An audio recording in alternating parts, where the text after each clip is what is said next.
Nagsagawa ng flood drill sa Barangay Rojas, Quezon City. Kabilang ang naturang barangay sa mga flood-prone area sa lungsod. Sa ginawang drill, nagbigay ng hudyat ang kapitan sa mga rescue team. Una nilang pinuntahan ang mabababang lugar at inilikas ang mga residente. Ayon sa DILG na nangasiwa sa drill, importante ang mga ganitong pagsasanay para alam ng mga residente ang gagawin sakaling may pagbaha. Mahalaga ring may kaalaman sa magiging lagay ng panahon, kaya naman ang Pag-asa inilunsad ang nowcasting.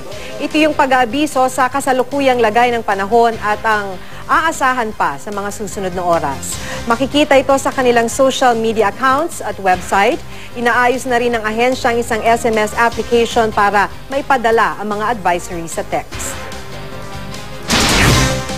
Dahil nga sa malakas na ulang nararanasan sa Metro Manila, nagsuspindi na ng klase sa University of Santo Tomas sa Maynila. Wala na pong klase sa lahat ng level doon. Ayon po yan sa Secretary General ng Universidad.